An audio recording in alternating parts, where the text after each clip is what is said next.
નમસ્કાર, હું છું પ્રેરણા. આપ જોઈ રહ્યા છો ઇન્ડિયા ન્યૂઝ ગુજરાતના મહત્વના સમાચારની વિસ્તારથી વાત કરીએ તો ભરૂચની ઝઘડિયા જીઆઈડીસીમાં આવેલા નાઇટ્રેક્સ કંપનીમાં વહેલી બ્લાસ્ટ, એક કામદારનું મોત તો એક કામદાર ઇજાગ્રસ્ત થતા સારવાર હેઠળ છે. વહેલી સવારે બ્લાસ્ટ થતા કેટલાક કામદારો ઇજાગ્રસ્ત થયા છે. ઇજાગ્રસ્ત કામદારોને સારવાર અર્થે ખાનગી હોસ્પિટલ ખસેડવામાં આવ્યા છે. કંપનીમાં કામ કરતા કામદારોમાં જીવ બચાવવા નાસભાગ મચી જવા પામી.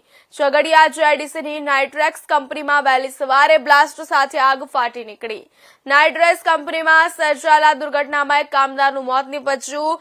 ઝઘડિયા નાઇટ્રેક્સ કંપનીમાં બનેલી ઘટનાને પગલે જીપીસીબી અને ડીશની ટીમ ઘટનાસ્થળે પહોંચી. નાઇટ્રેક્સ કંપની આ પહેલા પણ બ્લાસ્ટ સહિત આગની ઘટના બનવા પામી છે. નાઇટ્રેક્સ કંપનીમાં બનેલી ઘટનાને પગલે કાયદેસરની કાર્યવાહી હાથ ધરાઈ.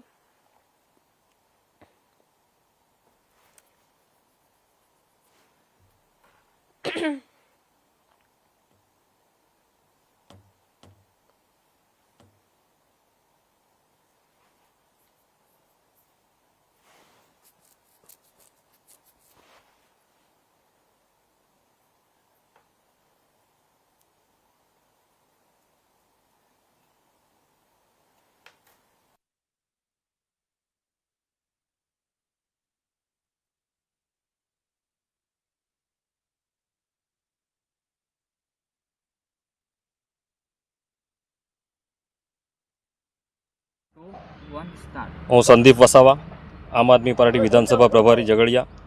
આજ રોજ ઝઘડિયા જીઆઈડીસીમાં સવારે નાઇટ્રેક્સ કંપનીમાં બોલ ડાયજેસ્ટરમાં બ્લાસ્ટ થતાં મોટા સાંચા ગામના આશાસ્પદ યુવાન દિનેશભાઈનું કમકમાટીભર્યું મોત નીપજ્યું છે અને સાથે જ એક ભાઈ ઘાયલ થયા છે. ત્યારે આ ઘટનાને 6 થી 7 કલાક વીતવા છતાં પણ હજુ પણ કંપની મેનેજમેન્ટ તરફથી કોઈપણ જાતના પગલાં લેવામાં આવ્યા નથી, કોઈપણ જાતની ગંભીરતા દાખવવામાં આવી નથી. ત્યારે અમે આ દિનેશભાઈના પરિવારને યોગ્ય ન્યાય મળે અને એમના પરિવારમાંથી કોઈ એક સભ્યને આ કંપનીમાં નોકરી લેવામાં આવે એવી અમારી માંગણી છે. જો અમારી માંગણી સંતોષાતી નથી તો અમે પછી આગળ કંપનીને જો તાળા મારવાના હશે તો એ પણ અમે બધા ભેગા થઈને કંપનીના તાળાબંધી કરીશું.